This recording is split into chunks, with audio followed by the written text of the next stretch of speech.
ವಿಕರ್ಣಶ್ಚ ಕೃಪಶ್ಚ ಸಮಿತಿಂಜಯ. ಸಮಿತಿ ಅಂತಂದರೆ ಯುದ್ಧ ಅಂತ ಅರ್ಥ. ಇವರೆಲ್ಲರೂ ಕೂಡ ಸಮಿತಿಯನ್ನು ಗೆಲ್ಲುವಂತಹ ಸಾಮರ್ಥ್ಯವನ್ನು ಪಡೆದುಕೊಂಡವರು. ಕೃಪಶ್ಚ ಸಮಿತಿಂಜಯ ಎನ್ನುವಂತಹ ಭಾರೀ ಒಂದು ಸ್ವಾರಸ್ಯವನ್ನು ತಿಳಿಸ್ತಾರೆ ಇಲ್ಲಿ. ಏನು ಹೇಳ್ತಾ ಇದ್ದಾನೆ ದುರ್ಯೋಧನ? ಸಮಿತಿಂಜಯ ಅಂತಂದರೆ ಯುದ್ಧವನ್ನು ಆಡಿ ಗೆಲ್ಲುವಂತಹ ಸಾಮರ್ಥ್ಯವನ್ನು ಪಡೆದುಕೊಂಡವರು. ಇದನ್ನು ಎಲ್ಲಿಟ್ಟಿದ್ದಾನೆ ಶಬ್ದ ನೋಡಿ. ಭವಾನ್ ಭೀಷ್ಮಶ್ಚ ಕರ್ಣಶ್ಚ ಕೃಪಶ್ಚ ಸಮಿತಿಂಜಯ.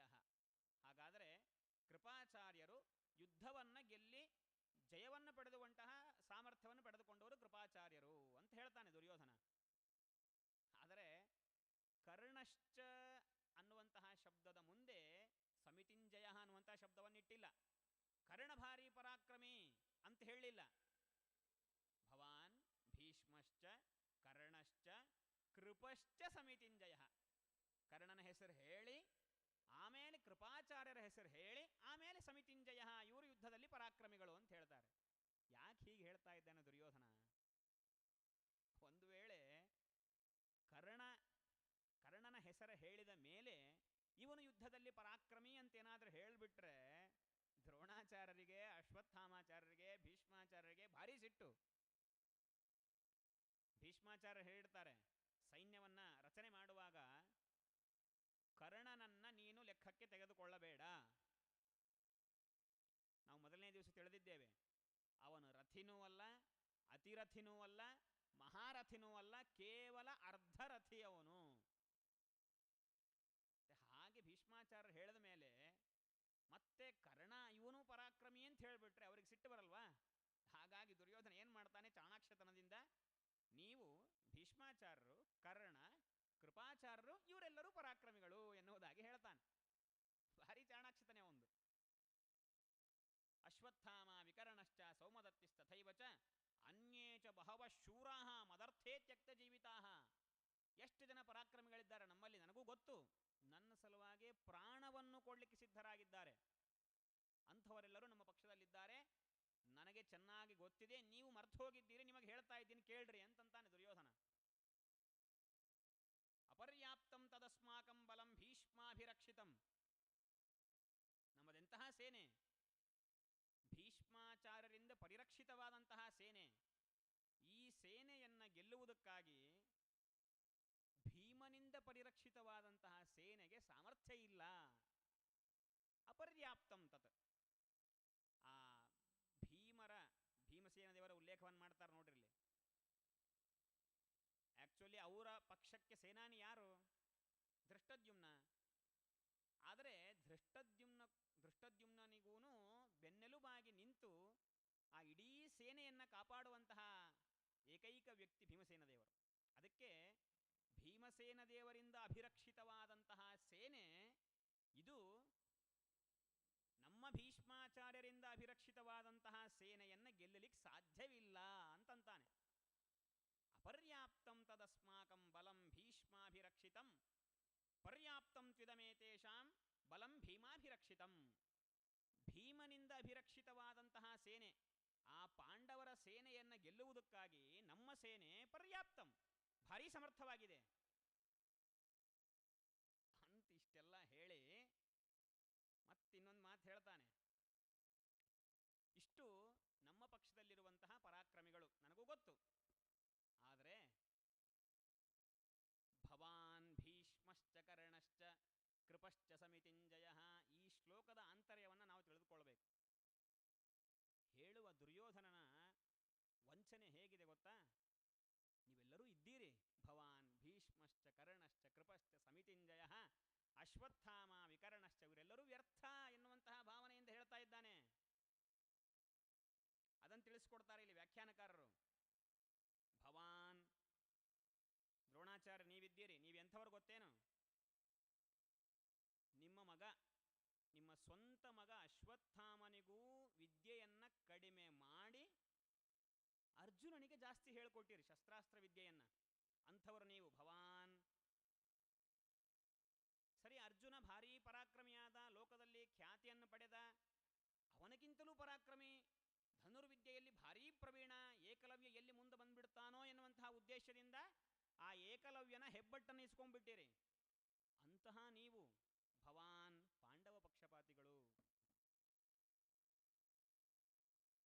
ಭೀಷ್ಮಶ್ಚ, ಭೀಷ್ಮಾಚಾರ್ಯರಿದ್ದಾರೆ, ಭಾರೀ ಪರಾಕ್ರಮಿಗಳು, ತಮ್ಮ ತಂದೆಯಿಂದ ಇಚ್ಛಾಮರಣವನ್ನು ವರವನ್ನಾಗಿ ಪಡೆದಿದ್ದಾರೆ, ಎಲ್ಲವೂ ಸರಿ. ಆದರೆ ಭೀಷ್ಮಶ್ಚ, ಭೀಷ್ಮರು ಎಂಥವರು? ಸರ್ವಾಸ್ತ್ವನ್ಯಾನ್ ಹನಿಷ್ಯಾಮಿ ಪಾರ್ಥಿವಾನ್ ಭರತರ್ಷಭ ಯಾನ್ ಸಮೇಷ್ಯಾಮಿ ಸಮರೇ ನತು ಕುಂತೀ ಸುತಾನ್ ನೃಪ. ಕುಂತಿಯ ಮಕ್ಕಳನ್ನು ಬಿಟ್ಟು ಉಳಿದೆಲ್ಲ ರಾಜರನ್ನು ನಾನು ಸಂಹಾರ ಮಾಡ್ತೇನೆ ಎನ್ನುವಂತಹ ಪಣವನ್ನು ತೊಟ್ಟು ನಿಂತವರು ಭೀಷ್ಮಾಚಾರ್ಯರು. ಅಂತಹ ಭೀಷ್ಮಾಚಾರ್ಯರು ನಮ್ಮ ಪಕ್ಷದಲ್ಲಿದ್ದಾರೆ. ನಮಗೇನು ಉಪಯೋಗ ಇದರಿಂದ? ಭವಾನ್ ಭೀಷ್ಮಶ್ಚ ಕರ್ಣಶ್ಚ. ಕರ್ಣನು ಭಾರಿ ಪರಾಕ್ರಮಿ, ಅವನೇನು ಕಡಿಮೆ. ಆದರೆ ಕರ್ಣನಿಗೆ ಮೋಸ ಮಾಡಿಬಿಟ್ಟಿದ್ದಾರೆ. ಕರ್ಣ ಪರಶುರಾಮ ದೇವರ ಹತ್ತಿರ ವಿದ್ಯಾಭ್ಯಾಸಕ್ಕಾಗಿ ಹೋದಾಗ ತಾನು ಕ್ಷತ್ರಿಯ ಎಂದು ಹೇಳೇ ಹೋಗ್ತಾನೆ. ನಾನು ಕೇವಲ ಬ್ರಾಹ್ಮಣರಿಗೆ ಮಾತ್ರ ವಿದ್ಯೆಯನ್ನು ಕೊಡುವವನು ಎನ್ನುವುದಾಗಿ ಹೇಳಿದಾಗ, ಸರಿ ಹಾಗಾದರೆ ನಾನು ಬ್ರಾಹ್ಮಣ ಎಂದು ತಿಳಿದು ವಿದ್ಯಾಭ್ಯಾಸವನ್ನೆಲ್ಲ ಪಡೆದುಕೊಂಡ ಮೇಲೆ ಕೊನೆಗೆ ಒಂದು ದಿವಸ ಅವನಲ್ಲಿರುವಂತಹ ಕ್ಷಾತ್ರ ಶಕ್ತಿ ಪರಶುರಾಮ ದೇವರಿಗೆ ಗೊತ್ತಾಗತ್ತೆ. ಓ, ಹಾಗಾದರೆ ನೀನು ಕ್ಷತ್ರಿಯ, ಮೋಸ ಮಾಡಿ ನನ್ನ ಹತ್ತಿರ ಕೇವಲ ಬ್ರಾಹ್ಮಣರಿಗೆ ಮಾತ್ರ ವಿದ್ಯೆಯನ್ನು ಹೇಳಿಕೊಡುವಂತಹ ನನ್ನ ನಿರ್ಣಯ ಅದು ಹೋಗಿದೆ, ನೀನು ಮೋಸ ಮಾಡಿದ್ದೀಯ. ಆದ್ದರಿಂದ ನಾನು ನಿನಗೆ ಏನೇನು ಶಸ್ತ್ರಗಳನ್ನು ಅಸ್ತ್ರಗಳನ್ನು ಕಲಿಸಿಕೊಟ್ಟಿದ್ದೇನೆ, ಅದು ಯಾವ ಸಮಯಕ್ಕೆ ಉಪಯೋಗ ಬರಬೇಕೋ ಆ ಸಮಯದಲ್ಲಿ ಅದು ಉಪಯೋಗಕ್ಕೆ ಬರುವುದು ಬೇಡ ಎನ್ನುವುದಾಗಿ ಶಾಪವನ್ನು ಕೊಟ್ಟಿದ್ದಾರೆ ಪರಶುರಾಮ ದೇವರು. ಭವಾನ್ ಭೀಷ್ಮಶ್ಚ ಕರ್ಣಶ್ಚ. ಅಂತಹ ಕರ್ಣ ನಮ್ಮ ಪಕ್ಷದಲ್ಲಿದ್ದಾನೆ. ಏನು ಉಪಯೋಗ ಇದರಿಂದ? ಕೃಪಶ್ಚ ಸಮಿತಿಂಜಯ. ಸಮಿತಿಂಜಯ, ಸಮಿತಿ ಅಂದರೆ ಯುದ್ಧ, ಯುದ್ಧವನ್ನು ಗೆಲ್ಲುವಂತಹ ಪರಾಕ್ರಮ ಕೃಪಾಚಾರ್ಯರಿಗಿದೆ. ಆದರೆ ಬ್ರಾಹ್ಮಣ, ನಿನ್ನ ಪಕ್ಷಪಾತಿಯವನು. ನೀವು ಹೇಗೆ ಹೇಳ್ತಿರೋ ಕೃಪಾಚಾರ್ಯ ಹಾಗೆ ಕೇಳ್ತಾರೆ. ನಿಮ್ಮ ಶ್ಯಾಲಕ ಪಾಂಡವರ ಪಕ್ಷಪಾತಿಗಳು. ಅಶ್ವತ್ಥಾಮಾಚಾರ್ಯರಿದ್ದಾರೆ, ಅವರು ಬ್ರಾಹ್ಮಣರೇ. ಅವರಿಗೂ ಕರುಣೆ, ದಯ, ಕ್ಷಮಾ ವಿಪ್ರಸ್ಯ ಭೂಷಣಂ, ಕ್ಷಮೆ ಇದೆ ಅವರಿಗೂ. ಆದರೆ ನೀವು ಅಷ್ಟು ವಿದ್ಯೆಯನ್ನು ಕಲಿಸಿಕೊಟ್ಟಿಲ್ಲಲ್ಲ ಅಶ್ವತ್ಥಾಮಾಚಾರ್ಯರಿಗೆ. ಭಾರೀ ಪರಾಕ್ರಮಿಗಳಾದ ಅರ್ಜುನಾದಿಗಳನ್ನು ಗೆಲ್ಲುವಂತಹ ಸಾಮರ್ಥ್ಯವನ್ನು ನಿಮ್ಮ ಮಕ್ಕಳಾದರೂ ಅಶ್ವತ್ಥಾಮಾಚಾರ್ಯರಿಗೆ ಕೊಟ್ಟಿಲ್ಲ. ಅಶ್ವತ್ಥಾಮ ಅವರಿದ್ರೂ ಪ್ರಯೋಜನ ಇಲ್ಲ. ವಿಕರ್ಣ, ನನ್ನ ತಮ್ಮ ವಿಕರ್ಣ ಇದ್ದಾನೆ, ಅವನು ಹೇಗೆ ಅಂತಂದರೆ ಯಾವಾಗಲೂ ನಮ್ಮಲ್ಲಿರುವಂತಹ ದೋಷಗಳನ್ನೇ ಯಾವಾಗಲೂ ಎತ್ತಿ ತೋರಿಸೋದು, ನಮ್ಮಲ್ಲೇನೇ ಜಗಳವನ್ನು ಉಂಟು ಮಾಡುವಂಥ ಸ್ವಭಾವ. ಅವನಿಗೊಂದು ಸ್ವಲ್ಪ ನೀತಿ ವಿವೇಕ ಜಾಸ್ತಿ. ಯದ್ಯಪಿ ಕೌರವರ ಪಕ್ಷದಲ್ಲೇ ಇದ್ದವನು, ದುರ್ಯೋಧನನ ತಮ್ಮ, ಒಂದು ಸ್ವಲ್ಪ ನೀತಿ ನಿರತನಾದ್ದರಿಂದ ನಮ್ಮಲ್ಲಿರುವಂತಹ ದೋಷಗಳನ್ನೇ ಯಾವಾಗಲೂ ಎತ್ತಿ ತೋರಿಸಿ ನಮಗೆ ಮನಸ್ಸನ್ನು ಯಾವಾಗಲೂ ನಮಗೆ ತ್ರಾಸು ಕೊಡ್ತಾ ಇರ್ತಾನೆ. ಅಂತಹ ವ್ಯಕ್ತಿ ನಮ್ಮ ಪಕ್ಷದಲ್ಲಿದ್ದಾನೆ. ಅಶ್ವತ್ಥಾಮ ವಿಕರ್ಣಶ್ಚ ಸೌಮದತ್ತಿಸ್ತಥೈವಚ. ಸೌಮದತ್ತಿ, ಸೋಮದತ್ತನ ಮಗ, ಶಿವನಿಂದ ವರವನ್ನು ಪಡೆದುಕೊಳ್ಳುವಾಗ ಒಂದು ಸ್ವಲ್ಪ ಏನೋ ವ್ಯತ್ಯಾಸ ಆಗಿರುತ್ತೆ. ರುದ್ರದೇವರು ಶಾಪ ಕೊಟ್ಬಿಡ್ತಾರೆ, ನೀನು ತಪಸ್ಸನ್ನು ಮಾಡಿದಿ, ಆದರೆ ನಿನಗೆ ವರದ ಜೊತೆಗೆ ಶಾಪವನ್ನು ಕೊಡ್ತೇನೆ ಅಂತಂತಾರೆ. ಯುದ್ಧದ ಸಮಯದಲ್ಲಿ ನಿನಗೆ ಭಾರೀ ಕಾರುಣ್ಯದ ಅವಸ್ಥಾ ಬಂದ್ಬಿಡ್ಲಿ. ಪೂರ್ತಿ ಕರುಣಾಮಯನಾಗಿಬಿಡ್ತಾನೆ ಯುದ್ಧದ ಸಮಯದಲ್ಲಿ ಸೌಮದತ್ತಿ. ಅನ್ಯೇಚ, ಆಮೇಲೆ ಜಯದ್ರಥ, ನನ್ನ ತಂಗಿಯ ಗಂಡ ಇದ್ದಾನೆ, ಭಾರೀ ಪರಾಕ್ರಮಿ. ಏನು ಉಪಯೋಗ? ಅರ್ಜುನನನ್ನು ಬಿಟ್ಟು ಎಲ್ಲರನ್ನ ಸೋಲಿಸ್ತೇನೆ. ಆದರೆ ಅರ್ಜುನನೇ ಸಂಹಾರ ಮಾಡಿಬಿಟ್ರೆ ಜಯದ್ರಥನನ್ನು. ಇಂತಹ ವ್ಯಕ್ತಿಗಳು ನಮ್ಮ ಪಕ್ಷದಲ್ಲಿದ್ದಾರೆ. ಭವಾನ್ ಭೀಷ್ಮಶ್ಚ ಕರ್ಣಶ್ಚ ಕೃಪಶ್ಚ ಸಮಿತಿಂಜಯ ಅಶ್ವತ್ಥಾಮ ವಿಕರ್ಣಶ್ಚ ಸೌಮದತ್ತಿಸ್ತಥೈವ ಚ. ಅನ್ಯೇಚ ಬಹವಶೂರಾ ಮದರ್ಥೇ ತ್ಯಕ್ತ ಜೀವಿತಾ. ಇನ್ನೂ ಬಹಳ ಜನ ಇದ್ದಾರೆ. ಆದರೆ ಅನ್ಯೇಚ ಬಹವಶ್ಚೇತ್ ಶೂರಾ, ಅವರೆಲ್ಲರೂ ಸೇರಬೇಕು. ಸೇರಿದ್ರೆ ಅವ್ರಿಗೆ ಸಾಮರ್ಥ್ಯ. ಒಬ್ಬೊಬ್ಬರೂ ಪರಾಕ್ರಮಿಗಳಲ್ಲ, ಅವರೆಲ್ಲರೂ ಬಹಳ ಜನ ಆದರೆ ಅವ್ರಿಗೆ ಪರಾಕ್ರಮ, ಅವರಿಗೆ ಸಾಮರ್ಥ್ಯ, ಶಕ್ತಿ ಬರುತ್ತೆ. ಒಬ್ಬೊಬ್ಬರಿಗೆ ಸೋಲಿಸುವಂಥ ಶಕ್ತಿ ಇಲ್ಲ. ಇವರೆಲ್ಲರೂ ಕೂಡ ನನ್ನನ್ನು ಬದುಕಿಸ್ಲಿಕ್ಕೆ ಬಂದವರಲ್ಲ, ಮದರ್ಥೇ ತ್ಯಕ್ತ ಜೀವಿತಾ, ನನ್ನನ್ನು ಸಾಯಿಸ್ಲಿಕ್ಕೆ ಬಂದವರು ಇವರೆಲ್ಲ ಅಂತಂತಾನೆ. ಎಲ್ಲ ಪರಾಕ್ರಮಿಗಳು ಬಂದಾರೆ. ಮದರ್ಥೇ ಅರ್ಥೋಭಿಧೇಯರೈವಸ್ತು ಪ್ರಯೋಜನ ನಿವೃತ್ತಿಸು, ನನ್ನ ನಾಶಕ್ಕಾಗೇ ಬಂದಿರುವಂತಹ ರಾಜರು ಇವರೆಲ್ಲ. ಒಂದು ವೇಳೆ ನಾವೇನಾದರೂ ಪಾಂಡವರಿಗೆ ಅಥವಾ ಪಾಂಡವ ಬಂಧುಗಳಿಗೆ ನಾವು ವಿರೋಧಿಗಳಾಗಿದ್ದಿಲ್ಲ ಅಂತಂದರೆ, ನಾವು ಯುದ್ಧ ಮಾಡ್ತೇವೆ ಬನ್ನಿ ಅಂತ ಕರೆದಿದ್ರೆ ಯಾರೂ ಬರ್ತಿದ್ದಿಲ್ಲ. ನಾವು ಪಾಂಡವರಿಗೆ ವಿರೋಧಿಗಳಾಗಿವಿ, ಪಾಂಡವರ ಜೊತೆಗೆ ಯುದ್ಧವನ್ನು ಮಾಡ್ತಾ ಇದ್ದೇವೆ ಬನ್ನಿ ಅಂತ ಕರೆದಿದ್ದಕ್ಕೇನೆ ಎಲ್ಲ ಕಾರ್ಯಕ್ರಮಗಳನ್ನು ಬಿಟ್ಟುಕೊಂಡು ತಕ್ಷಣ ಬಂದಿದ್ದಾರೆ. ಎದಕ್ಕೆ? ಮದರ್ಥೇ ತ್ಯಕ್ತ ಜೀವಿತಾ, ನನ್ನ ನಾಶಕ್ಕಾಗೇ ಬಂದವರು ಇವರೆಲ್ಲ.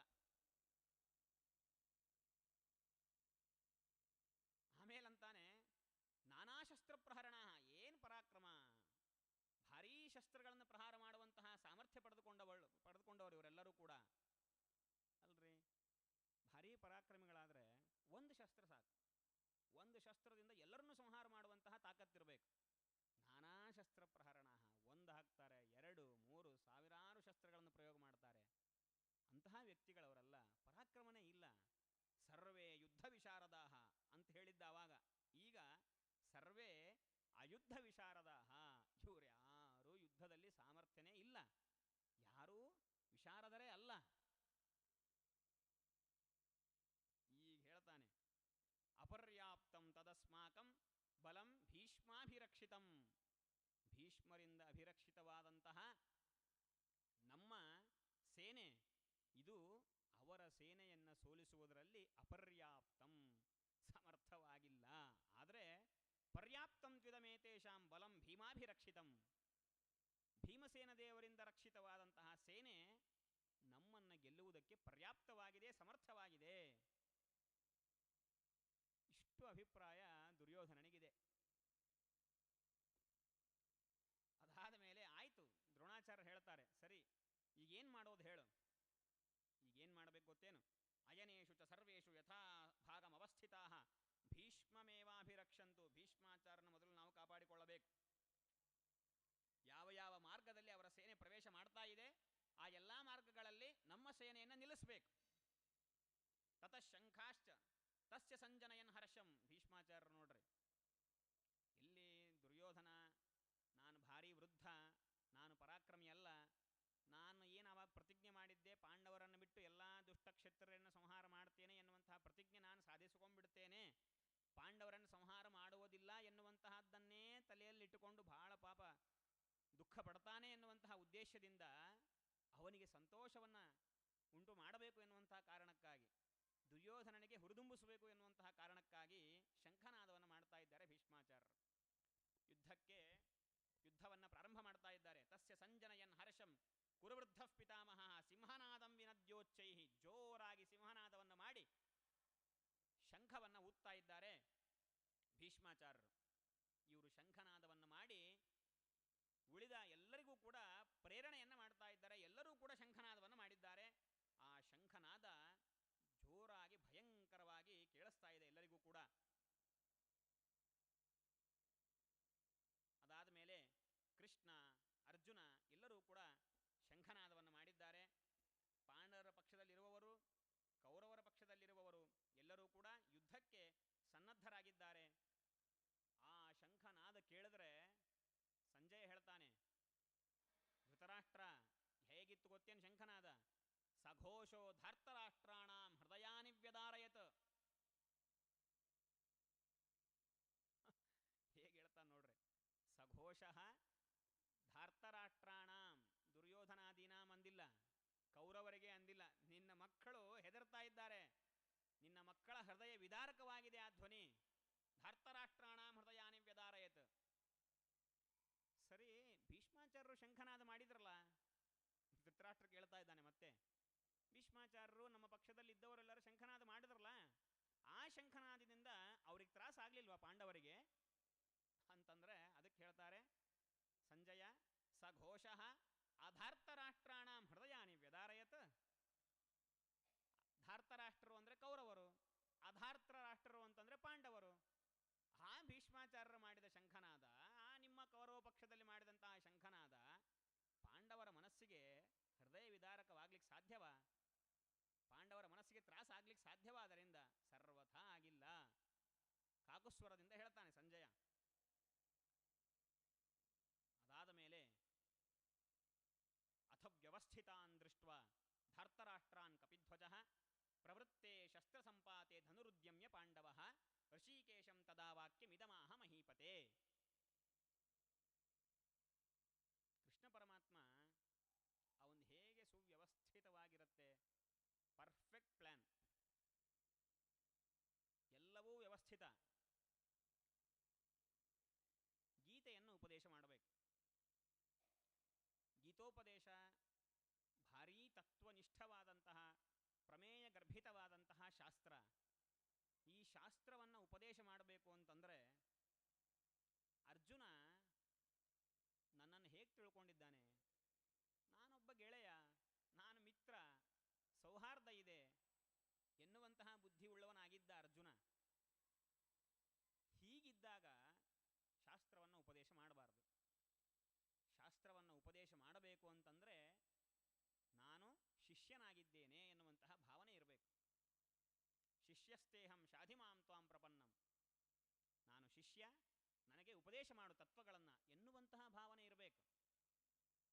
ಆದರೆ ಅರ್ಜುನ ಹೇಗಿದ್ದಾನೆ, ಕೊನೆಗೆ ಅವನೇ ಹೇಳ್ತಾನೆ, ಸಖೇತಿ ಮತ್ವಾ ಪ್ರಸಭಂ ಯದುಕ್ತಂ, ಹೇ ಕೃಷ್ಣ ಹೇ ಯಾದವ ಹೇ ಸಖೇತಿ ಅಜಾನತಾ ಮಹಿಮಾನಂ ತವೇದಂ. ನಿನ್ನ ಮಹಿಮೆ ನಾನು ತಿಳ್ಕೊಳ್ಳಿಲ್ಲ, ಬಹಳ ಅಪಕಾರ ಮಾಡಿಬಿಟ್ಟೆ. ವಿಹಾರವನ್ನು ಮಾಡುವಾಗ, ಮಲ್ಕೊಳ್ಳುವಾಗ, ಭೋಜನವನ್ನು ಮಾಡುವಾಗ ನೀನೊಬ್ಬ ಗೆಳೆಯ ಅಂತ ಭಾವಿಸಿದ್ದೇನೆ. ವಿಹಾರ ಶಯ್ಯಾಸನ ಭೋಜನೇಶು. ಈ ಭಾವನೆ ಕೃಷ್ಣ ಪರಮಾತ್ಮನಿಗೆ ತೆಗಿಬೇಕಾಗಿದೆ. ಈ ಭಾವನೆಯನ್ನು ಕಳಚಿ ದಾಸ್ಯ ಭಾವನೆ ಅವನಲ್ಲಿ ಬರಬೇಕು. ನಾನು ದಾಸ ಎನ್ನುವಂತಹ ಭಾವನೆ ಅವನಲ್ಲಿ ಬರಬೇಕು. ಅವನು ದಾಸನಾದಾಗ ಕೃಷ್ಣ ಪರಮಾತ್ಮ ಗುರುವಾಗಿ ಉಪದೇಶ ಮಾಡ್ತಾನೆ. ಯದ್ಗುರು ಸುಪ್ರಸನ್ನ ಸಂದದ್ಯಾತ್ ತನ್ನ ಅನ್ಯಥಾ ಭವೇತ್. ಪ್ರಸನ್ನನಾಗಿ ಕೃಷ್ಣ ಪರಮಾತ್ಮ ಉಪದೇಶ ಮಾಡಿದಾಗ ಅವನಿಗೆ ಆ ತತ್ವಗಳು ತಲೆಯಲ್ಲಿ ಮೂಡುತ್ತೆ. ಅದಕ್ಕಾಗಿ ಏನು ಮಾಡ್ತಾ ಇದ್ದಾನೆ ಕೃಷ್ಣ ಪರಮಾತ್ಮ, ಒಂದು ಪ್ಲ್ಯಾಟ್ಫಾರ್ಮನ್ನು ರೆಡಿ ಮಾಡ್ತಾ ಇದ್ದಾನೆ. ಇದೆಲ್ಲವೂ ಕೂಡ ಅದೇ. ಅವನಿಗೆ ಮೊದಲಿಗೆ ನಾನು ಶಿಷ್ಯನಾಗಿದ್ದೇನೆ ಎನ್ನುವಂತಹ ಭಾವನೆ ಬರಬೇಕು ಅಂತಂದರೆ ಮೊಟ್ಟ ಮೊದಲಿಗೆ ವೈರಾಗ್ಯ ಬರಬೇಕು. ಅದಕ್ಕೆ ಶಾಸ್ತ್ರ ಗ್ರಂಥಗಳಲ್ಲಿ ಮೊಟ್ಟ ಮೊದಲನೇ ಗುಣ ಹೇಳುವಾಗ ವೈರಾಗ್ಯವನ್ನು ಹೇಳ್ತಾರೆ. ವಿವಿಧ ಸಾಂಸಾರಿಕ ದುಃಖ ದರ್ಶನೇನ ವಿರಕ್ತಸ್ಯ ಶಮದಮಾದಿ ಸಂಪತ್ತಿ ಮತಃ. ವೈರಾಗ್ಯವನ್ನು ಪಡೆದುಕೊಂಡಿರಬೇಕು. ಆ ವೈರಾಗ್ಯ ಹೇಗೆ ಬರುತ್ತೆ? ಅರ್ಜುನನಿಗೆ ನಾನು ವೈರಾಗ್ಯವನ್ನು ಉಂಟು ಮಾಡಿ ಸಾಕಪ್ಪ ಅಂತನಿಸಿ ಆಮೇಲೆ ಶಾಸ್ತ್ರವನ್ನು ನಾನು ಶಿಷ್ಯನಾಗಿದ್ದೇನೆ ಎನ್ನುವಂತಹ ಭಾವನೆ ಅವನಿಗೆ ಬಂದ ಮೇಲೆ ಶಾಸ್ತ್ರವನ್ನು ಉಪದೇಶ ಮಾಡಬೇಕು. ವೈರಾಗ್ಯವನ್ನು ತರಿಸೋದು ಹೇಗೆ? ವೈರಾಗ್ಯ ಬರಬೇಕು ಅಂತಂದರೆ ಶೋಕ ವಿಷಾದ ಇವೆಲ್ಲವೂ ಇರಬೇಕು. ಇವೆಲ್ಲ ಇದ್ದರೆ ವೈರಾಗ್ಯ ಬರುತ್ತೆ. ಶೋಕ ವಿಷಾದಗಳು ಬರಬೇಕು ಅಂತಂದರೆ ತನಗೆ ಅಥವಾ ತಮ್ಮವರಿಗೆ ಏನಾದರೂ ಸಮಸ್ಯೆಗಳಾಗ್ತಿರಬೇಕು, ಏನಾದರೂ ಒಂದು ಅವರಿಗೆ ವೇದನೆ ಆಗ್ತಾ ಇರಬೇಕು, ಏನಾದರೂ ತೊಂದರೆ ಆಗ್ತಾ ಇರಬೇಕು. ನನಗೇ ತೊಂದರೆ ಆಗ್ತಾ ಇದೆ, ನನ್ನವರಿಗೆ ತೊಂದರೆ ಆಗ್ತಾ ಇದೆ, ನನ್ನವರು ದುಃಖದಲ್ಲಿದ್ದಾರೆ. ಇದನ್ನು ತನ್ನವರ ದುಃಖವನ್ನು ತನ್ನ ದುಃಖ ಎಂದು ಭಾವಿಸ್ತಾನೆ. ಆವಾಗ ಅವನಿಗೆ ಶೋಕ ವಿಷಾದ ಎಲ್ಲ ಉಂಟಾಗತ್ತೆ. ಅದಕ್ಕಾಗಿ ಏನು ಮಾಡ್ದ ಕೃಷ್ಣ ಪರಮಾತ್ಮ? ಆ ಬಂಧು ವಿಯೋಗವನ್ನು ತೋರಿಸ್ಬೇಕು. ತನ್ನ ಬಾಂಧವರ ವಿಯೋಗವನ್ನು ಅವನಿಗೆ ತೋರಿಸಿದರೆ ಅವನಿಗೆ ಶೋಕ ವಿಷಾದಗಳು ಉಂಟಾಗಿ ವೈರಾಗ್ಯ ಉಂಟಾಗಿ ಶಿಷ್ಯ ಎನ್ನುವಂತಹ ಭಾವನೆ ಆವಾಗ ಬರುತ್ತೆ. ಅದರ ಸಲುವಾಗಿ ಇದೆಲ್ಲ ಮಾಡ್ತಾ ಇದ್ದಾನೆ ಕೃಷ್ಣ ಪರಮಾತ್ಮ. ಸಂಧಾನಕ್ಕೆ ಹೋದ. ಸಂಧಾನಕ್ಕಿಂತ ಮುಂಚೆ ಕೃಷ್ಣ ಪರಮಾತ್ಮನ ಸಹಾಯವನ್ನು ಪಡೆದುಕೊಳ್ಳಬೇಕು ಅಂಥೇಳಿ ದುರ್ಯೋಧನ ಅರ್ಜುನ ಇಬ್ಬರೂ ಹೋಗ್ತಾರೆ. ಅದಾದಮೇಲೆ ಕೃಷ್ಣನೇ ಸಂಧಾನಕ್ಕೆ ಹೋಗ್ತಾನೆ. ಸಂಧಾನಕ್ಕೆ ಹೋದಾಗ ಒಪ್ಕೊಳ್ಳಲ್ಲ, ಯುದ್ಧವೇ ನಿಶ್ಚಿತ ಅಂತ ಹೇಳ್ತಾರೆ. ಎಲ್ಲವೂ ಆಗತ್ತೆ. ಗೀತೋಪದೇಶ ಮಾಡಬೇಕು. ಕೃಷ್ಣ ಪರಮಾತ್ಮ ಯುದ್ಧವನ್ನು ಆಡಿಸಬೇಕು ಪಾಂಡವರ ಪಕ್ಷದಲ್ಲಿ ನಿಂತು. ಕೃಷ್ಣ ತಾನು ದ್ವಾರಕೆಯಲ್ಲಿದ್ದು ಯುದ್ಧವನ್ನು ಆಡಿಸ್ಬೋದಿತ್ತಲ್ಲ. ಕುರುಕ್ಷೇತ್ರ ಕುರುಕ್ಷೇತ್ರಕ್ಕೆ ಯಾಕೆ ಬಂದ? ಸರಿ, ಕುರುಕ್ಷೇತ್ರಕ್ಕೆ ಬಂದ್ರೂ ಅಲ್ಲೆಲ್ಲೋ ಮೇಲೆ ಮ್ಯಾಚ್ ನೋಡುವ ಹಾಗೆ ಅಲ್ಲೆಲ್ಲೋ ಮೇಲೆ ಕೂತ್ ನೋಡ್ಬೋದಾಗಿತ್ತು, ಮಾಡಲಿಲ್ಲ. ಅರ್ಜುನನ ರಥದಲ್ಲೇ ಬಂದಿದ್ದಾನೆ. ಇಬ್ಬರಿಗೂ ಸಮಾನಾಧಿಕರಣೆ ಬೇಕು, ಇಬ್ಬರು ಒಂದು ಕಡೆ ಸೇರಬೇಕು. ಇಬ್ಬರು ಸೇರಿದರೆ ಮಾತ್ರ ಆ ಗುರು ಶಿಷ್ಯ ಭಾವನೆ ಬರುತ್ತೆ, ಆವಾಗ ನಾನು ಗೀತೋಪದೇಶ ಮಾಡ್ತೇನೆ ಅನ್ನುವುದಕ್ಕಾಗಿ ಅವನ ಆರಿಸ್ಕೊಂಡಿದ್ದ ಜಾಗ ಅರ್ಜುನನ ರಥ. ಅರ್ಜುನನನ್ನ ಕೆಳಗೆ ಕೂಡಿಸಿ ಸಾರಥಿಯನ್ನಾಗಿ ಮಾಡಿ ತಾನು ಮೇಲೆ ಕೂಡ್ಬೋದಿತ್ತು, ಕೂಡಲಿಲ್ಲ. ಸಾರಥಿಯಾಗಿ ತಾನೇ ನಿಂತ. ಸಾರಥಿಯಾಗಿ ನಿಂತು ಎಲ್ಲರನ್ನೂ ಕೂಡ ಆ ಬಂಧುಗಳನ್ನು ತೋರಿಸ್ತಾನೆ. ಎಲ್ಲವೂ ಕೂಡ ಏನಿದೆ ಅಲ್ಲಿ ವಾಕ್ಯ, ಹೃಷಿಕೇಶಂ ತದಾ ವಾಕ್ಯಂ ಇದಮಾಹ ಮಹೀಪತೆ. ಹೃಷಿಕೇಶ ಅವನು. ಹೃಷಿಕೇಶ ಅಂದರೆ ಏನು? ಇಂದ್ರಿಯಗಳ ನಿಯಾಮಕ. ಅರ್ಜುನನ ಮನಸ್ಸನ್ನ ಹೇಗೆ ಪ್ರೇರಣೆ ಮಾಡ್ತಾ ಇದ್ದಾನೆ ನೋಡ್ರಿ ಪರಮಾತ್ಮ. ಸರಿ, ಇವನಿಗೆ ಮನಸ್ಸಿನಲ್ಲಿ ಶೋಕ ಮೋಹ ವಿಷಾದಗಳು ಉಂಟು ಮಾಡಬೇಕು ಅಂತಂದರೆ ಏನು ಮಾಡಬೇಕು? ಎಲ್ಲ ಸೇನೆಯನ್ನು ಒಂದು ಸಲ ನೋಡ್ತೇನೆ ನಾನು ಎನ್ನುವಂತಹ ಬುದ್ಧಿಯನ್ನು ಹುಟ್ಟಿಸ್ಬೇಕು. ಅದನ್ನು ಹುಟ್ಟಿಸಿದ. ಒಂದ್ಸಲ ತೋರಿಸಿ ನನಗೆ ಎಲ್ಲ ಸೇನೆಯನ್ನು ಅಂತ ಕೇಳ್ತಾನೆ ಕೃಷ್ಣ ಪರಮಾತ್ಮ. ಅರ್ಜುನ ಸರಿ, ಎಲ್ಲ ಸೇನೆಯನ್ನು ನೋಡಬೇಕು ಅಂತಂದರೆ ಇಲ್ಲಿ ತಮ್ಮ ಪಕ್ಷ ನಿಂತಿದೆ, ಪಾಂಡವರ ಸೈನ್ಯ ಇಲ್ಲಿ ನಿಂತಿದೆ. ಒಂದು ಸ್ವಲ್ಪ ಮುಂದೆ ಬಂದರೆ ಎಲ್ಲ ಸೇನೆ ಕಾಣಿಸತ್ತೆ. ಅರ್ಜುನ ಏನು ಕೇಳ್ದ? ಸೇನೆಯೋರುಭಯೋರ್ ಮಧ್ಯೆ ರಥಂ ಸ್ಥಾಪಯಮೇಚ್ಯುತ. ಎರಡು ಸೇನೆಯ ಮಧ್ಯದಲ್ಲಿ ನಿಲ್ಲಿಸು ಅಂತ ಕೇಳ್ತಾನೆ. ಯಾಕೆ ಹಾಗೆ ಕೇಳಬೇಕಿತ್ತು? ನನ್ನ ಸೇನೆ ಎಲ್ಲಿದೆ ಅವ್ನು ಸ್ವಲ್ಪ ಮುಂದೆ ಬಂದರೆ ಎಲ್ಲ ಸೇನೆ ಕಾಣಿಸ್ತಿತ್ತು. ಎರಡು ಸೇನೆಯ ಮಧ್ಯದಲ್ಲಿ ನಿಲ್ಲಿಸು, ನಾನು ಯಾರನ್ನ ಸಂಹಾರ ಮಾಡಬೇಕು, ಯಾರನ್ನ ಉಳಿಸಬೇಕು, ಎಲ್ಲರನ್ನ ನಾನು ನೋಡ್ತೇನೆ. ಸರಿ ಅಂಥೇಳಿ ಎರಡೂ ಸೇನೆಯ ಮಧ್ಯದಲ್ಲಿ ನಿಲ್ಲಿಸಿದ. ನಿಲ್ಲಿಸಿದ ಮೇಲೆ ಶುರುವಾಯಿತು. ಇವನಿಗೆ ಎಲ್ಲರೂ ತನ್ನವರು ಕಾಣಿಸ್ತಾ ಇದ್ದಾರೆ. ಸರಿ, ಈ ಇಚ್ಛೆ ಏನಿದೆ ಅವನಿಗೆ ತನ್ನವರನ್ನು ನೋಡಿಕೊಳ್ಳಬೇಕು ಎನ್ನುವಂತಹ ಇಚ್ಛೆಯನ್ನು ಆಮೇಲೆ ಹುಟ್ಟಿಸ್ಬೋದಿತ್ತಲ್ಲ. ಯುದ್ಧವನ್ನು ಶುರು ಮಾಡಿಸಿದ. ಭೀಷ್ಮಾಚಾರ್ಯರು ಶಂಖನಾದ ಮಾಡಿದ್ರು, ಎಲ್ಲರೂ ಶಂಖನಾದ ಮಾಡಿದ್ರು, ಪಾಂಡವರ ಪಕ್ಷದಲ್ಲೂ ಶಂಖನಾದ ಮಾಡಿದ್ರು. ಇದು ಒಂದು ತರಹ ಯುದ್ಧ ಶುರುವಾದಂತೇನೆ. ಅರ್ಜುನನ ಮನಸ್ಸಿನಲ್ಲಿ ಯುದ್ಧ ಶುರುವಾದ ಮೇಲೆ ಎಲ್ಲರನ್ನೂ ನೋಡಬೇಕು ಎನ್ನುವಂತಹ ಇಚ್ಛೆಯನ್ನು ಹುಟ್ಟಿಸಿದ. ಯಾಕಿದು? ಮೊದಲಿಗೆ ಹುಟ್ಟಿಸ್ಬೋದಿತ್ತೋ ಇಲ್ವೋ? ಎಲ್ಲರನ್ನು ನೋಡಿ ಆಯ್ತು ನಾನು ಯುದ್ಧ ಮಾಡೋದಿಲ್ಲ ಅಂತ ವಾಪಸ್ ಹೋಗ್ಬಿಡ್ತಿದ್ದ. ಆ ಥರ ಮಾಡಲಿಲ್ಲ ಕೃಷ್ಣ. ಯುದ್ಧದಿಂದ ಇವರೆಲ್ಲರೂ ಕೂಡ ಇವರ ಪಕ್ಷದಲ್ಲಿ ಶಕ್ತಿ ಇಲ್ಲ, ಸಾಮರ್ಥ್ಯ ಇಲ್ಲ, ಇವರು ದುರ್ಬಲರು ಎನ್ನುವಂತಹ ವಾರ್ತೆ ಎಲ್ಲ ಕಡೆ ಹೋಗುತ್ತೆ. ಅದಕ್ಕೇನು ಮಾಡಿದ ಕೃಷ್ಣ ಪರಮಾತ್ಮ? ಯುದ್ಧವನ್ನು ಪ್ರಾರಂಭ ಮಾಡಿಸ್ಬಿಟ್ಟ. ಯುದ್ಧ ಶುರುವಾದ ಮೇಲೆ ಅದಕ್ಕೆ ಏನಂತಾರೆ? ಪ್ರವೃತ್ತೇ ಶಸ್ತ್ರ ಸಂಪಾತೆ ಧನುರುದ್ಯಮ್ಯ ಪಾಂಡವ. ಧನುವಂತ ಒಂದೇ ಇದೆ ಇಲ್ಲಿ. ಅರ್ಜುನನು ಕೂಡ ತನ್ನ ಬಿಲ್ಲು ಬಾಣಗಳನ್ನು ಎರಡೂ ತಗೊಂಡು ಯುದ್ಧಕ್ಕೆ ಸಿದ್ಧನಾಗಿ ಆಮೇಲೆ ತಲೆಯಲ್ಲಿ ಬಂತು ನಾನು ಎಲ್ಲರನ್ನೂ ಒಂದ್ಸತಿ ನೋಡ್ತೇನೆ. ಅದಕ್ಕೆ ಕೊನೆಗೆ ಬರುತ್ತೆ ವಿಸೃಜ್ಯ ಸಶರಂ ಚಾಪಂ. ಇದರಿಂದ ಏನು ಗೊತ್ತಾಗತ್ತೆ? ಮೊದಲಿಗೆ ಅರ್ಜುನನೂ ಕೂಡ ಬಿಲ್ಲು ಬಾಣಗಳನ್ನು ತಗೊಂಡು ಸನ್ನದ್ಧನಾಗ್ಬಿಟ್ಟಿದ್ದ. ಅದಾದ ಮೇಲೆ ನಾನು ಒಂದ್ಸಲ ಎಲ್ಲರನ್ನು ನೋಡ್ತೇನೆ ಎನ್ನುವುದಾಗಿ ಹೇಳಿ ಆ ಇಚ್ಛೆಯನ್ನು ಹರ್ಷಿಕೇಶ, ಇಂದ್ರಿಯಗಳಿಗೆ ನಿಯಾಮಕನಾದಂತಹ ಕೃಷ್ಣ ಪರಮಾತ್ಮ ಅವನಲ್ಲಿ ಹುಟ್ಟಿಸಿ ಅವನನ್ನು ಕರೆದುಕೊಂಡು ಬಂದು ಎಲ್ಲರನ್ನೂ ಒಂದ್ಸತಿ ನೋಡಿದ ಮೇಲೆ ಅವನಲ್ಲಿ ಭೀಷ್ಮ, ದ್ರೋಣ ಎಲ್ಲರೂ ಕೂಡ ತಮ್ಮವರೇ ನಿಂತಿದ್ದಾರೆ. ಆಚಾರ್ಯಾನ್ ಮಾತುಲಾನ್ ಭ್ರಾತೃನ್ ಪುತ್ರಾನ್ ಪೌತ್ರಾನ್ ಸಖೀಂಸ್ತಥ. ಈಗ ಇಂಥವರೆಲ್ಲರನ್ನು ನಾನು ಸಂಹಾರ ಮಾಡಬೇಕಾ? ನನ್ನ ಬಂಧುಗಳು, ಈ ಬಂಧುಗಳನ್ನು ಸಂಹಾರ ಮಾಡಿ ಅವರ ರಕ್ತದಿಂದ ಸಿಕ್ತವಾದಂತಹ ರಾಜ್ಯ ನನಗೆ ಯಾಕೆ ಬೇಕು? ಸರ್ವಥಾ ಬೇಡ. ಇದೇನಿದು? ವೈರಾಗ್ಯ. ವೈರಾಗ್ಯ ಬಂತು. ವೈರಾಗ್ಯ ಬಂದ ಮೇಲೆ ನಾನು ಶಿಷ್ಯನಾಗಿದ್ದೇನೆ ಎನ್ನುವಂತಹ ಭಾವನೆ ಬಂತು. ಆಮೇಲೆ ಗೀತೋಪದೇಶ ಮಾಡ್ದ. ಇಷ್ಟು ಪರ್ಫೆಕ್ಟ್ ಆದ ಪ್ಲ್ಯಾನಿಂದ ಇಲ್ಲದೇ ಇದ್ದರೆ ಈ ಗೀತಾಶಾಸ್ತ್ರ ಜಗತ್ತಿನಲ್ಲಿ ಪ್ರವೃತ್ತವಾಗ್ತಿದ್ದಿಲ್ಲ.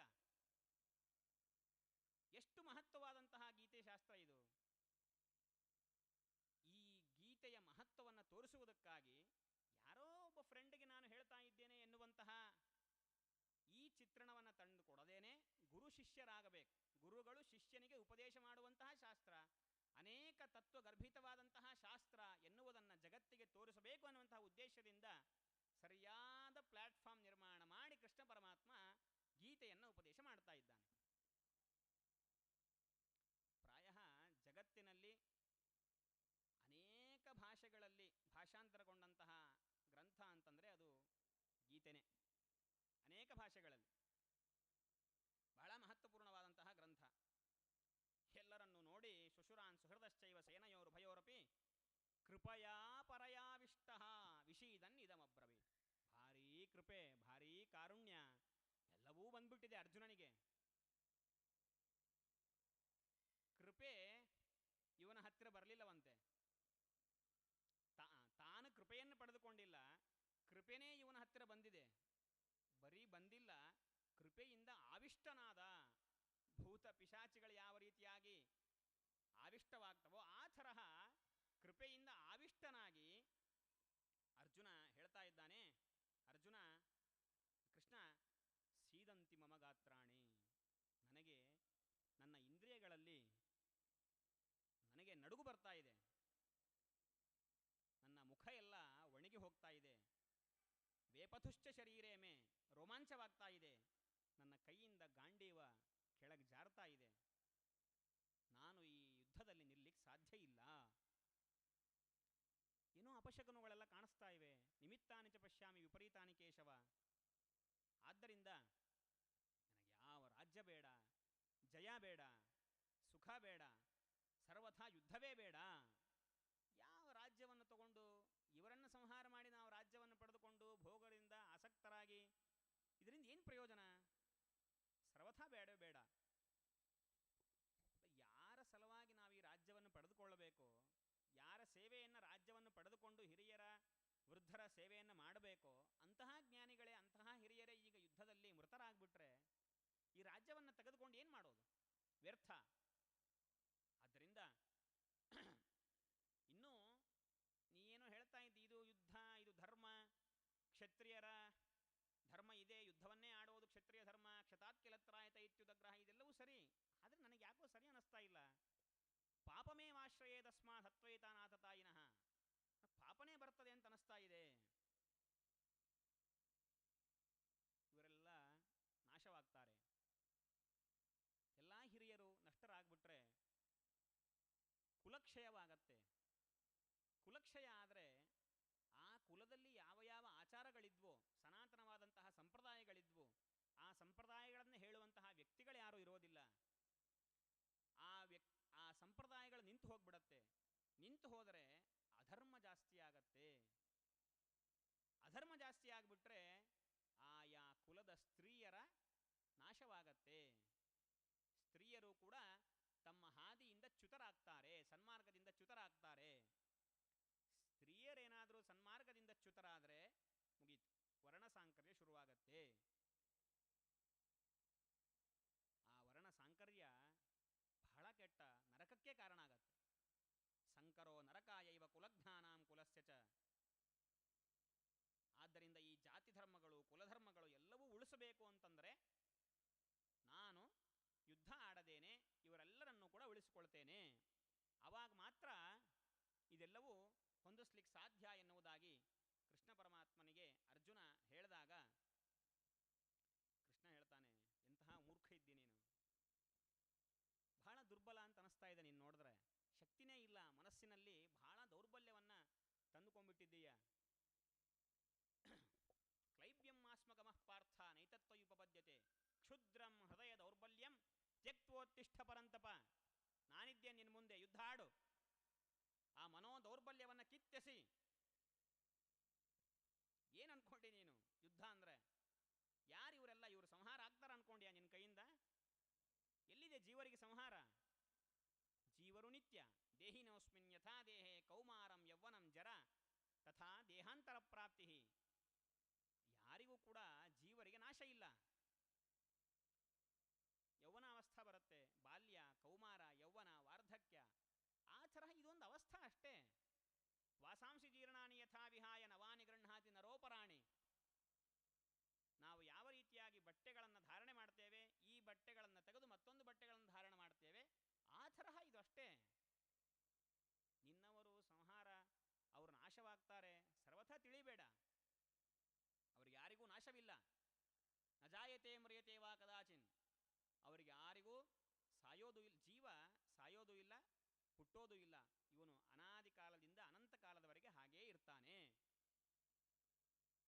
ನೈನಂ ಛಿಂದಂತಿ ಶಸ್ತ್ರಾಣಿ ನೈನಂ ದಹತಿ ಪಾವಕಃ. ಯಾವ ಶಸ್ತ್ರ ಅಸ್ತ್ರ ಅವರನ್ನು ಸಂಹಾರ ಮಾಡಲಿಕ್ಕೆ ಸಾಧ್ಯ ಇಲ್ಲ.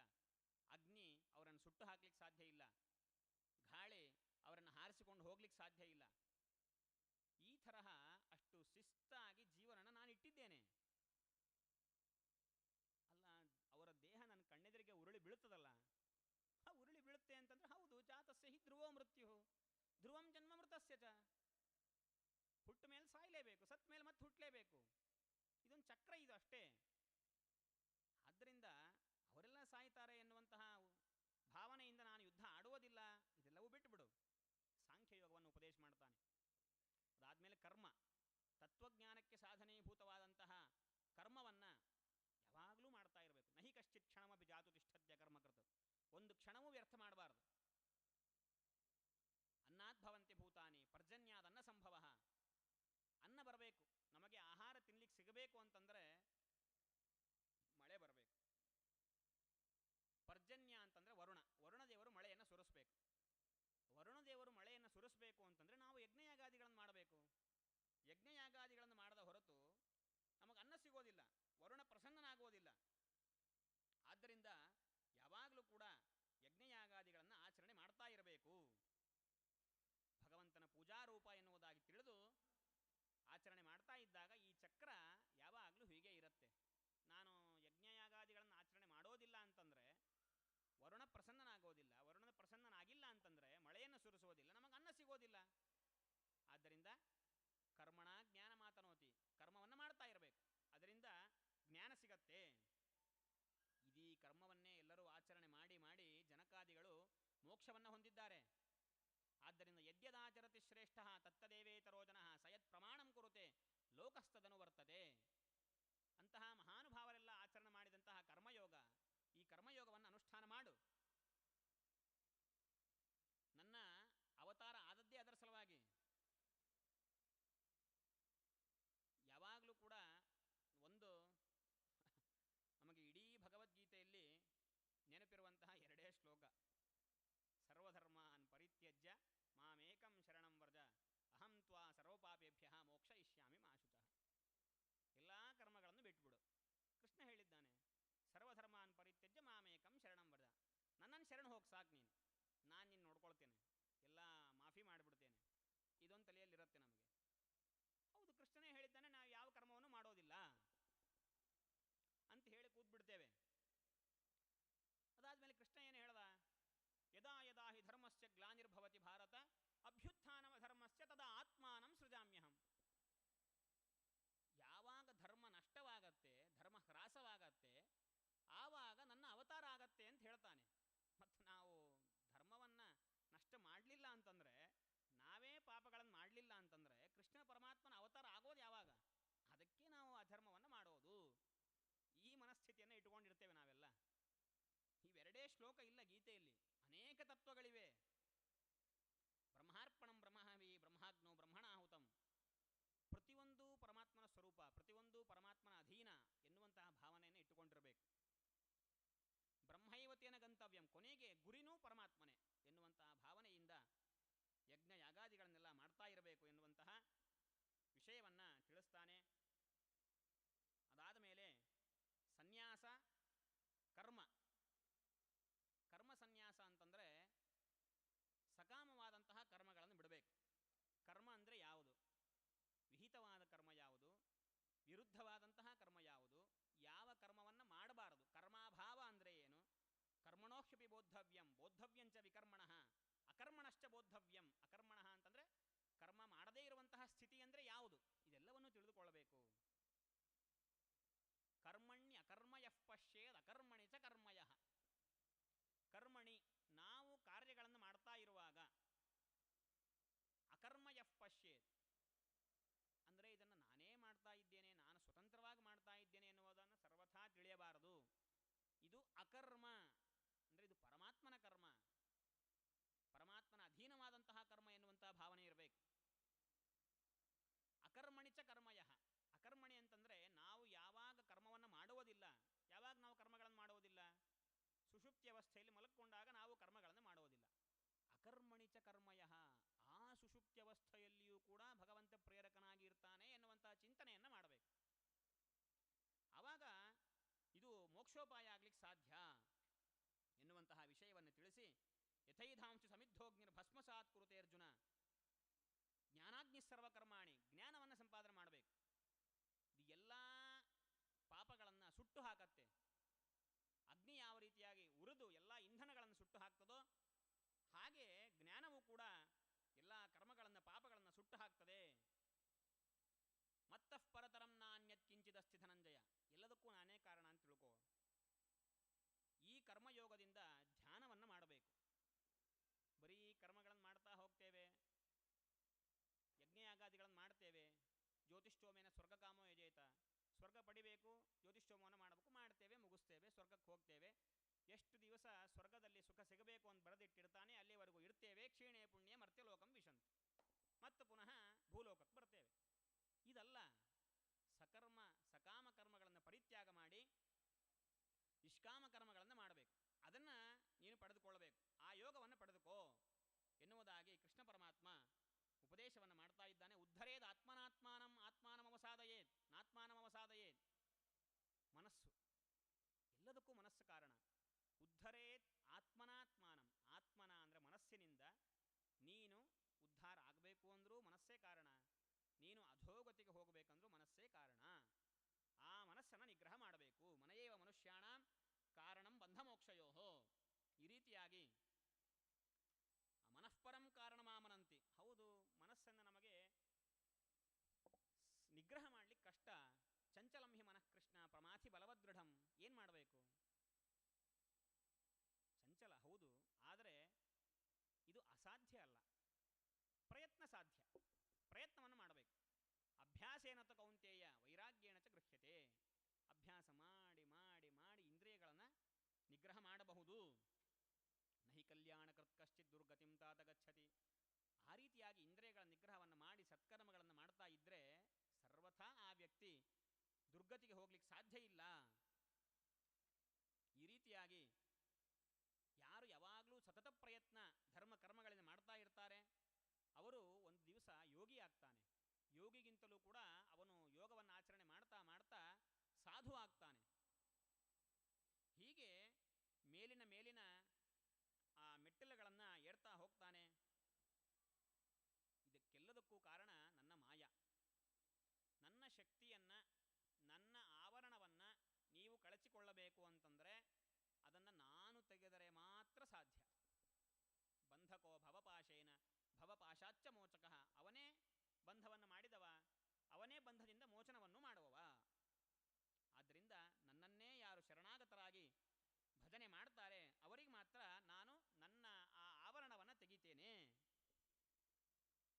ಕೊನೆ ಕಾಲದಲ್ಲಿ ವಿಶೇಷವಾಗಿ ನನ್ನ ಸ್ಮರಣೆ ಮಾಡಬೇಕು. ಅಂತಕಾಲೇ ಚ ಮಾಮೇವ ಸ್ಮರನ್ ಮುಕ್ತ್ವಾ ಕಲೇವರಂ ಯಃ ಪ್ರಯಾತಿ ಸಮದ್ಭಾವಂ ಯಾತಿ ನಾಸ್ತ್ಯತ್ರ ಸಂಶಯ. ಅದಕ್ಕೆ ಆಚಾರ್ಯರು ಹೇಳಿದ್ದು ಸಂತತಂ ಚಿಂತೆಯೇನಂತಂ ಅಂತಕಾಲೇ ವಿಶೇಷತಃ. ಕೊನೆಗೆ ವಿಶೇಷವಾಗಿ ಸ್ಮರಣೆ ಮಾಡಬೇಕು. ಯಾವುದೋ ಸ್ಮರಣೆ ಮಾಡ್ತೇವೆ ಅಂತಂದರೆ ಕೊನೆಗೆ ಯಾವುದೋ ಜನ್ಮನೇ ಬರುತ್ತೆ. ಅನೇಕ ದೃಷ್ಟಾಂತಗಳಿವೆ, ಪುರಾಣಗಳಲ್ಲಿಯೂ ಇವೆ. ಭರತ, ಜಡಭರತ ಚಿಗುರೆಯನ್ನು ನೆನೆಸ್ತಾ ನೆನೆಸ್ತಾ ಕೊನೆಗೆ ಅದೇ ಜನ್ಮವನ್ನೇ ತಾಳ್ತಾನೆ. ಲೋಕದಲ್ಲೂ ಕೂಡ ಅನೇಕ ದೃಷ್ಟಾಂತಗಳಿವೆ. ಅನೇಕ ಪೇಪರ್ಗಳಲ್ಲೂ ಬರ್ತಾ ಇರುತ್ತೆ, ಹಿಂದಿನ ಜನ್ಮದಲ್ಲಿ ಅದನ್ನೇ ನೆನೆಸಿ ನೆನೆಸಿ ಮುಂದಿನ ಜನ್ಮದಲ್ಲೂ ಮತ್ತೆ ಅದೇ ಆಗಿ ಹುಡ್ತಾನೆ ಅಂಥೇಳಿ. ಈ ರೀತಿಯಾಗಿ ಯಂ ವಾಪಿ ಸ್ಮರನ್ ಭಾವಂ ತ್ಯಜತ್ಯಂತೆ ಕಲೇವರಂ ತಂ ತಮೇವೇತಿ ಕೌಂತೇಯ. ಆದ್ದರಿಂದ ಯಾವಾಗಲೂ ನನ್ನ ಸ್ಮರಣೆ ಮಾಡ್ತಾ ಇರು. ಅದಕ್ಕೆ ಅರಣ್ಯಕಾಚಾರ್ಯರು ಪ್ರಾರ್ಥನೆ ಮಾಡ್ತಾರೆ ಕೊನೆಗೆ, ಹೇ ಕೃಷ್ಣ, ಹೇ ಮಾಧವ, ಹೇ ಸಖೇತಿ ಅಲ್ಲ, ವಿಶೇಷವಾಗಿ ಕೊನೆ ಕಾಲದಲ್ಲಿ ನಿನ್ನ ಸ್ಮರಣೆ ಯಾವಾಗಲೂ ಬರುವಂತೆ ಮಾಡು ಎನ್ನುವುದಾಗಿ ಪ್ರಾರ್ಥನೆ ಮಾಡ್ತಾರೆ. ಅಂತಹ ವಿಶೇಷವಾದ ಪ್ರಾರ್ಥನೆಗಳನ್ನು ನಾವು ಮಾಡ್ತಾ ಇರಬೇಕು. ಅನನ್ಯಾಶ್ಚಿಂತಯಂತೋ ಮಾಂ. ಅನನ್ಯವಾದಂತಹ ಭಕ್ತಿಯಿಂದ ಯಾರು ನನ್ನನ್ನು ಭಜನೆ ಮಾಡ್ತಾರೆ, ಯಾರು ನನ್ನ ಸೇವೆಯನ್ನು ಮಾಡ್ತಾರೆ ಅವರ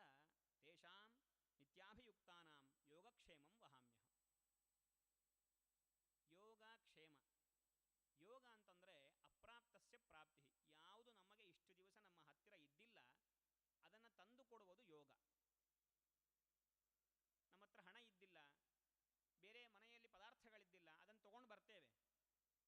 ತಂದ ಮೇಲೆ ಅದನ್ನು ಸಂರಕ್ಷಣೆ ಮಾಡೋದೇನಿದೆ ಅದು ಕ್ಷೇಮ. ಪ್ರಾಪ್ತಸ್ಯ ಪರಿರಕ್ಷಣಂ ಕ್ಷೇಮ. ಈ ರೀತಿಯಾಗಿ ಯೋಗ ಅದು ದೊಡ್ಡದೇ, ಆದರೆ ಕೊಟ್ಟಿದ್ದನ್ನು ಉಳಿಸ್ಕೊಳ್ಳೋದೇನಿದೆ ಅದು ತುಂಬ ದೊಡ್ಡದು. ಅವೆರಡನ್ನೂ ನಾನು ಮಾಡ್ತೇನೆ, ನೀ ಚಿಂತೆ ಮಾಡಬೇಡ. ಯೋಗಕ್ಷೇಮ ಎರಡನ್ನೂ ನೋಡ್ಕೊಳ್ತೇನೆ. ನೀನು ಯಾವ ಅವಸ್ಥೆಯಲ್ಲಿದ್ದೀಯೋ, ನಿನಗೇನು ಬೇಕೋ, ಈಗ ಧ್ಯಾನಾವಸ್ಥೆಯಲ್ಲಿದ್ದಿ, ನಿನಗೆ ನನ್ನ ರೂಪವನ್ನು ಮನಸ್ಸಿನಲ್ಲಿ ತಂದುಕೊಡಬೇಕು, ತಂದುಕೊಡ್ತೇನೆ, ಅದನ್ನು ಉಳಿಸ್ತೇನೆ. ನೀನು ಮೇಲಿನ ಮೆಟ್ಟಲುಗಳನ್ನು ಏರಲಿಕ್ಕೆ ನಾನು ಪ್ರಯತ್ನ ನಾನು ನಿನಗೆ ಅನುಗ್ರಹ ಮಾಡ್ತೇನೆ ಎನ್ನುವುದಾಗಿ ಕೃಷ್ಣ ಪರಮಾತ್ಮ ಭರವಸೆಯನ್ನು ತುಂಬಿ, ನೀನು ನನ್ನ ಪೂಜೆಯನ್ನು ಮಾಡಷ್ಟೇ ಭಕ್ತಿಯಿಂದ. ಪತ್ರಂ ಪುಷ್ಪಂ ಫಲಂ ತೋಯಂ ಯೋಮೇ ಭಕ್ತ್ಯಾ ಪ್ರಯಚ್ಛತಿ ತದಹಂ ಭಕ್ತ್ಯುಪಹೃತಂ. ಆದರೆ ಭಕ್ತಿ ಬೇಕಷ್ಟೆ. ಯಾವುದೇ ಕೊಡು, ಪತ್ರವೇ ಇರ್ಬೋದು, ಪುಷ್ಪ ಇರ್ಬೋದು, ಯಾವುದೇ ಒಂದು ಸಣ್ಣ ಪದಾರ್ಥ ನನ್ನ ತಲೆ ಮೇಲೆ ಒಂದು ಹನಿ ನೀರು ಹಾಕಿದರೂ ಸಾಕು, ಭಕ್ತಿಯಿಂದ ಹಾಕಿದರೆ ನಾನು ಅವರನ್ನು ಉದ್ಧಾರ ಮಾಡ್ತೇನೆ. ಪರಮಾತ್ಮ ಅನೇಕ ಪದಾರ್ಥಗಳಲ್ಲಿ ನನ್ನ ವಿಭೂತಿ ರೂಪಗಳಿವೆ ಎನ್ನುವುದಾಗಿ ವಿಭೂತಿ ರೂಪಗಳನ್ನೆಲ್ಲ ತೋರಿಸಿ, ಅಶ್ವತ್ಥ ಸರ್ವವೃಕ್ಷಾಣಾಂ ದೇವರ್ಷೀಣಾಂಚ ನಾರದ ಸ್ರೋತಸಾಮಸ್ಮಿ ಜಾಹ್ನವಿ, ಅನೇಕ ಪದಾರ್ಥಗಳನ್ನು ತೋರಿಸ್ತಾನೆ. ತೋರಿಸಿ ಇಷ್ಟೆಲ್ಲವನ್ನು ತಿಳಿಸಿಕೊಟ್ಟು, ಏಷತು ಉದ್ದೇಶತಃ ಪ್ರೋಕ್ತಃ, ಕೆಲವು ಮಾತ್ರ ನಿನಗೆ ಹೇಳಿದ್ದೇನೆ, ಇನ್ನೂ ಅನಂತ ವಿಭೂತಿ ರೂಪಗಳಿವೆ.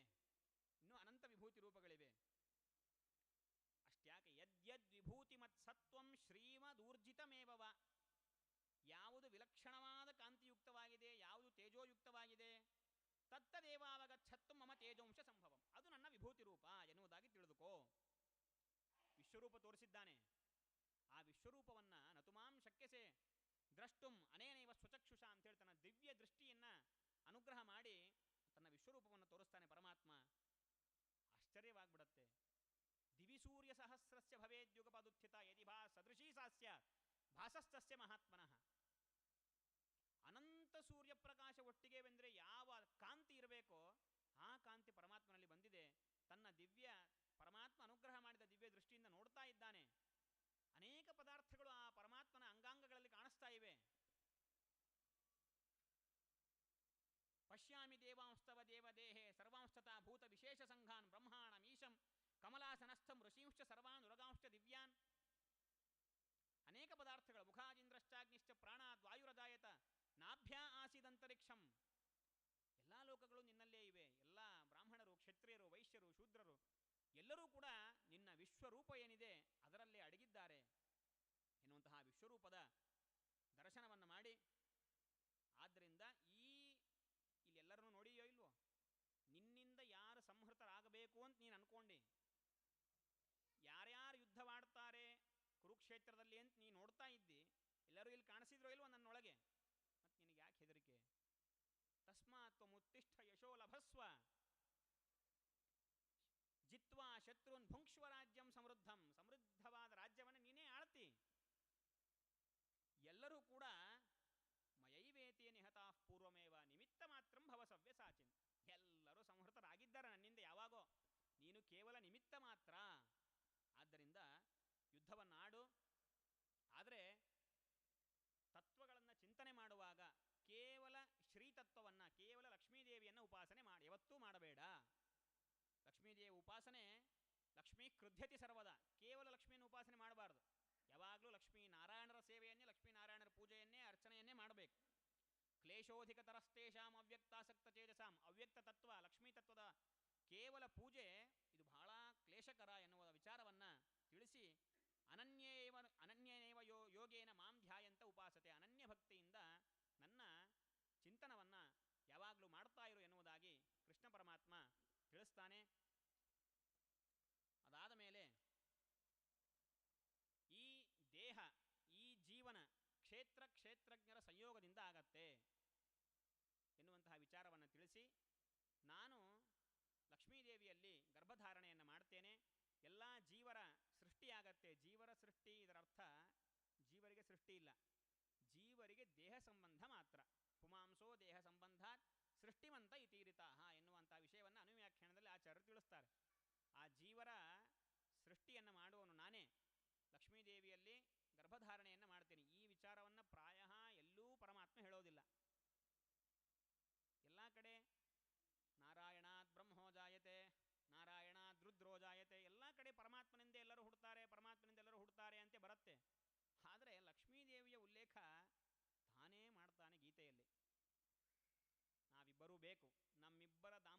ಫಲನೇ ಇಡೀ ಜಗತ್ತು ಅಂತ ಹೇಳ್ತಾನೆ ಕೃಷ್ಣ ಪರಮಾತ್ಮ.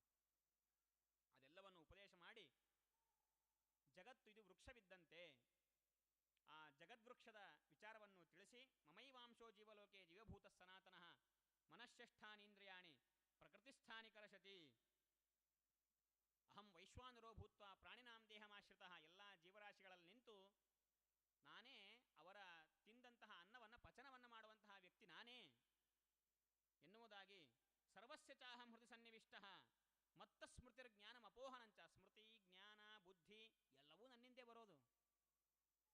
ಎಲ್ಲವನ್ನೂ ಕಸ್ಕೊಳ್ಬೇಕು ಅಂದರೂ ನಾನೇ ಕಸ್ಕೊಳ್ಳೋದು. ಆದ್ದರಿಂದ ನಾನು ಸ್ವತಂತ್ರ, ನೀನು ಪರತಂತ್ರ, ನಾನು ಹೇಳ್ದಷ್ಟು ಮಾಡು. ಈ ರೀತಿಯಾಗಿ ಅನೇಕ ವಿಷಯಗಳನ್ನು, ಗೀತೆಯ ಉಪನ್ಯಾಸ ಅಂತಂದರೆ ಒಂದು ದಿವಸದಲ್ಲಿ ಹೇಳಿ ಮುಗಿಸುವಂತಹ ವಿಷಯವೇ ಅಲ್ಲ. ವಿಸ್ತೃತವಾಗಿ ಗೀತಾಭಿಯಾನದಲ್ಲಿ ಎಲ್ಲ ವಿಷಯವನ್ನು ಕೇಳಿದ್ದೀರಿ. ಆದರೂ ಕೂಡ ಒಂದು ಸಲ ಒಂದು ಪಕ್ಷಿ ನೋಟವನ್ನು ನೋಡುವಂತಹ ಒಂದು ಪ್ರಯತ್ನ ಅನ್ಬೇಕೋ ಸಾಹಸ ಅನ್ಬೇಕೋ, ಒಟ್ಟಾರೆ ಎಲ್ಲ ವಿಷಯಗಳನ್ನು ಒಂದು ಸಲ ನೋಡ್ತಾ ಇದ್ದೇವೆ. ಕೊನೆಗೆ ಇದೊಂದು ಗೀತೆಯನ್ನು ಈಶ್ವರ ಸರ್ವಭೂತಾನಾಂ ಹೃದ್ದೇಶೇರ್ಜುನ ತಿಷ್ಠತಿ ಭ್ರಾಮಯನ್ ಸರ್ವಭೂತಾನಿ ಯಂತ್ರಾರೂಢಾನಿ ಮಾಯಯ. ಯಂತ್ರದಲ್ಲಿ ಆಡಿಸುವಂತಹ ವ್ಯಕ್ತಿ ಯಾವ ರೀತಿಯಾಗಿರ್ತಾನೆ, ಇವನು ಆಡಿಸ್ತಾನೆ, ಅವು ಆಡುತ್ತೆ ಅಷ್ಟೆ. ಸೂತ್ರಧಾರಿ ಸೂತ್ರವನ್ನು ಹಿಡಿದುಕೊಂಡಿರ್ತಾನೆ, ಆ ಗೊಂಬಿಗಳು ಆಡ್ತಾ ಇರುತ್ತೆ. ಆ ತರಹ ಅಷ್ಟೇ ಇದು. ನೀನೇ ಯುದ್ಧವನ್ನು ಆಡ್ತಿ, ನಾನೇ ಶತ್ರುಗಳನ್ನು ಸೋಲಿಸೋದು ಅಂತ ಸರ್ವಥ ಅನ್ಕೋಬೇಡ. ನಾನು ಸೂತ್ರವನ್ನು, ಆ ಕುದುರೆಗಳ ಹಗ್ಗವನ್ನು ಹಿಡಿದುಕೊಂಡಿದ್ದೇನೆ, ಇಲ್ಲಿ ನಾನು ಸೂತ್ರಧಾರಿ, ನೀನು ಬರೀ ಆ್ಯಕ್ಷನ್ ಮಾಡು ಸಾಕು ಅಂತಂದಾನೆ ಕೃಷ್ಣ. ಅನನ್ಯ ಭಕ್ತಿಯಿಂದ ನನ್ನ ಪ್ರಾರ್ಥನೆ ಮಾಡು, ನನ್ನ ಶರಣಾಗತನಾಗು. ಸರ್ವೋತ್ತಮತ್ವ ವಿಜ್ಞಾನ ಪೂರ್ವಂ ತತ್ರ ಮನಸ್ಸದ ಸರ್ವಾಧಿಕ ಪ್ರೇಮಯುಕ್ತಂ. ಭಾರೀ ಪ್ರೀತಿಯನ್ನು ನನ್ನ ಮೇಲೆ ಮಾಡು. ಸರ್ವಸ್ಯಾತ್ರ ಸಮರ್ಪಣಂ, ಎಲ್ಲವನ್ನೂ ನಿವೇದನೆ ಮಾಡು. ಎಲ್ಲವೂ ನಿನ್ನೆ, ಬ್ರಹ್ಮಾರ್ಪಣಂ ಬ್ರಹ್ಮಹವಿಹಿ, ಪ್ರತಿಯೊಂದು ನಿನ್ನದೇ ಎನ್ನುವಂತಹ ಚಿಂತನೆ ಮಾಡು. ಅಖಂಡ ತ್ರಿವಿಧ ಪೂಜಾ ತದ್ರತ್ಯೈವ ಸ್ವಭಾವತಃ ರಕ್ಷತೀತ್ಯೇವ ವಿಶ್ವಾಸಃ ತದೀಯೋಹಮಿತಿ ಸ್ಮೃತಿ ಶರಣಾಗತಿರೇಷ ಸ್ಯಾತ್ ವಿಷ್ಣು ಮೋಕ್ಷಫಲಪ್ರದ. ಈ ಶರಣಾಗತಿಯನ್ನು ನೀನು ಯಾವಾಗ ಪಡೆದುಕೊಳ್ತಿ, ಇದು ಮೋಕ್ಷಕ್ಕೆ ಕಾರಣ. ಇಷ್ಟು ತತ್ವಗಳನ್ನು ಹೇಳಿದ್ದೇನೆ. ಭಾರೀ ಗುಹ್ಯತಮವಾದಂತಹ ತತ್ವಗಳಿವೆಲ್ಲವೂ ಕೂಡ. ನಿನಗೆ ವೈರಾಗ್ಯ ಬಂದಿದೆ, ನಿನಗೆ ದಾಸ್ಯ ಬುದ್ಧಿ ಬಂದಿದೆ ಅನ್ನುವ ಕಾರಣಕ್ಕಾಗಿ ಈಗ ಉಪದೇಶ ಮಾಡ್ತಾ ಇದ್ದೇನೆ. ಇಲ್ಲ ಅಂದರೆ ಯಾವಾಗೋ ಹೇಳ್ಬೋದಿತ್ತು. ಇಷ್ಟು ನಾನು ವ್ಯವಸ್ಥೆಯನ್ನು ತಂದು ಪ್ಲ್ಯಾನ್ ಮಾಡಿಕೊಂಡು ಹೇಳೋ ಅವಶ್ಯಕತೆ ಇದ್ದಿಲ್ಲ. ವೈರಾಗ್ಯ ಬಂದಾಗ ಹೇಳಬೇಕು. ಆದ್ದರಿಂದ ಇವಾಗ ಉಪದೇಶವನ್ನು ಮಾಡ್ತಾ ಇದ್ದೇನೆ. ಸರ್ವಧರ್ಮಾನ್ ಪರಿತ್ಯಜ್ಯ, ನೀನೇನು ಧರ್ಮ ಅಧರ್ಮ, ನಾನು ಯುದ್ಧವನ್ನು ಆಡಿದ್ರೆ ಇದೊಂದು ಅಧರ್ಮ, ಎಲ್ಲವನ್ನೂ ಬಿಟ್ಬಿಡು. ಮಾಮೇಕಂ ಶರಣಂ ವ್ರಜ ಅಹಂ ತ್ವಾ ಸರ್ವಪಾಪೇಭ್ಯ. ಯುದ್ಧ ಆದಮೇಲೆ ಪಾಪ ಬರ್ತದ, ನಾನು ನೋಡ್ಕೊಳ್ತೇನೆ ಅದನ್ನು. ಏನು ಪಾಪ ಬರ್ತದೆ, ಯಾಕೆ ಪಾಪ ಬರ್ತದೆ? ಪರಮಾತ್ಮನ ಆಜ್ಞೆ, ಪರಮಾತ್ಮನ ಪೂಜೆ. ಆದ್ದರಿಂದ ಆ ಫಲಗಳನ್ನೆಲ್ಲ ನನಗೆ ಬಿಟ್ಬಿಡು, ನಾನು ನೋಡ್ಕೊಳ್ತೇನೆ. ಇಂತಹ ಗುಹ್ಯವಾದಂತಹ ರಹಸ್ಯವಾದ ವಿದ್ಯೆಯನ್ನು ಉಪದೇಶ ಮಾಡಿದ್ದೇನೆ ಎನ್ನುವುದಾಗಿ ಕೃಷ್ಣ ಪರಮಾತ್ಮ ಹೇಳಿದರೆ, ಕೊನೆಗೆ ಅರ್ಜುನನಿಗೆ ಜ್ಞಾನೋದಯವಾಗತ್ತೆ. ನಷ್ಟೋ ಮೋಹ ಸ್ಮೃತಿರ್ಲಬ್ಧ.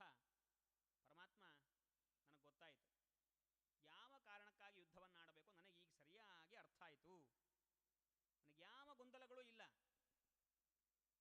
ನೀನೇನು ಹೇಳ್ತೆ ಅದನ್ನು ಮಾಡ್ತೇನೆ. ಕರಿಷ್ಯೇ ವಚನಂತವ. ಕೊನೆಗಿದೇ ಮಾತು, ನೀನು ಆಜ್ಞೆ ಮಾಡು, ನಾನು ಮಾಡ್ತೇನೆ. ಇಷ್ಟೇ ಕೆಲಸ ಉಳಿದಿದೆ ಈಗ.